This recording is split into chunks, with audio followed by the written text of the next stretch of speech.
Bismillahirrahmanirrahim. Assalamualaikum warahmatullahi wabarakatuh. Alhamdulillah wassalatu wassalamu ala Rasulillah. Allahumma anfa'na bima 'allamtana wa 'allimna ma yanfa'una warzuqna 'uluman tanfa'una fid dini wad dunya wal akhirah. Pemirsa yang dirahmati Allah, alhamdulillahirabbil alamin yang telah mempertemukan kita semua dengan bulan suci Ramadan ini, di mana pada bulan ini banyak di antara kaum muslimin mereka berlomba-lomba dalam mencari sebuah kebaikan. Baik itu dalam sholat mereka, baik dalam sodakohnya, baik dalam zakatnya, dan amal soleh yang lainnya. Sehingga itulah Ramadan disebut dengan bulan yang penuh berkah. Maka jangan sampai kita sia-siakan kesempatan untuk kita bisa beramal soleh, untuk fastabiqul khairat, mendapatkan kebaikan yang tentunya untuk menjadi bekal kita di akhirat kelak. Hadirin yang dirahmati Allah, salah satu hal yang menjadi acuan kita yang mana banyak sekali masyarakat kaum muslimin juga tidak mengerti bagaimana membedakan mana itu zakat, mana itu sodakoh. Kita perlu perhatikan ada perbedaan yang sangat mendasar antara sodakoh dengan zakat. Maka kalau dalam sebuah hadis Rasulullah SAW itu bersabda, kullu ma'rufin sodakoh. Segala bentuk kebaikan itu adalah sebuah daripada bagian daripada sodakoh.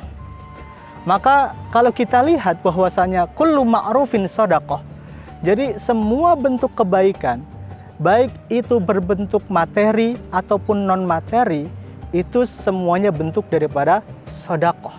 Suatu ketika ada seorang muhajir, dikisahkan dalam sebuah hadis tentang seorang muhajirin yang mengadu kepada Rasulullah SAW tentang orang-orang Ansor yang mereka begitu mudah untuk melaksanakan sodakoh. Akan tetapi orang-orang muhajirin mereka tidak memiliki yang namanya harta untuk disodakohkan, karena mereka meninggalkan semua harta mereka di Makkah. Sehingga mereka ingin berlomba-lomba mendapatkan kebaikan sebagaimana orang-orang Ansor mendapatkan kebaikan tersebut. Akhirnya setelah mengadu kepada Rasulullah SAW bersabda, bukankah senyummu kepada saudaramu itu sudah menjadi bagian daripada sodakoh? Dan bahkan dalam hadis yang lain Rasulullah mengatakan, wa fi but'i ahadikum sodakoh. Dan hubunganmu terhadap istrimu itu sendiri sudah bagian daripada sodakoh. Masyiral muslimin rahimakumullah. Adapun zakat, zakat adalah sebuah pengambilan terhadap harta tertentu dengan sifat-sifat tertentu dan diperuntukkan untuk golongan-golongan tertentu juga. Zakat di sini dikatakan adalah pengambilan harta tertentu. Maka zakat itu sifatnya harus berbentuk materi. Maka tidak bisa kalau non materi dikatakan zakat. Kemudian apa harta yang sifatnya tertentu di sini? Dalam zakat ada 5 hal yang harus kita perhatikan. Yang pertama, syarat daripada harta yang harus kita zakati itu adalah harta itu sudah sampai kepada nisab. Yaitu nisab ini adalah batas minimal di mana seorang muslim wajib mengeluarkan zakatnya. Yaitu setara dengan kurang lebih 85 kg emas. Atau jika dikonversikan kepada rupiah, kalau seandainya harga 1 gram emas itu kurang lebih 600.000 katakanlah supaya mudah untuk menghitungnya, maka 85 kg dikalikan 600.000 atau kurang lebih sampai 51 juta. Maka kalau di atas 51 juta, maka seseorang tersebut wajib membayar zakat. Itu adalah nisab. Syarat yang kedua, harta tersebut harus sampai haul. Haul di sini adalah yang namanya batas waktu di mana seorang muslim wajib mengeluarkan hartanya, yaitu 1 tahun. Maka dihitung dari kapan dia terakhir kali mengeluarkan zakat. Dan biasanya kaum muslimin mengeluarkan zakat yaitu ketika bulan suci Ramadan. Adapun yang ketiga, yaitu kita harus terbebas daripada hutang.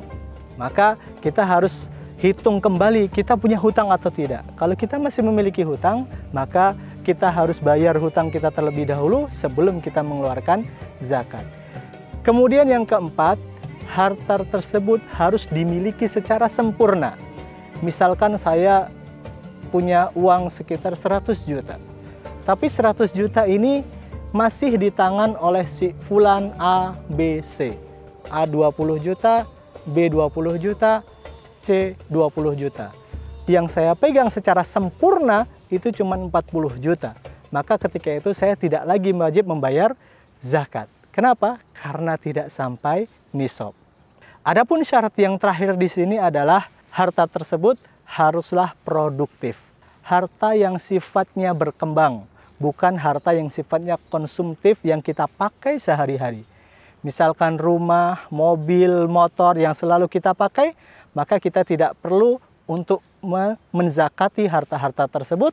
Tapi harta yang produktif di sini adalah harta yang sifatnya berkembang, yaitu layaknya misalkan harta yang kita perjualbelikan. Misalkan saya memiliki showroom motor, motor-motor itu kemudian saya perjualbelikan, dan itulah harta yang berkembang, yang produktif, yang mana saya harus mengeluarkan zakatnya.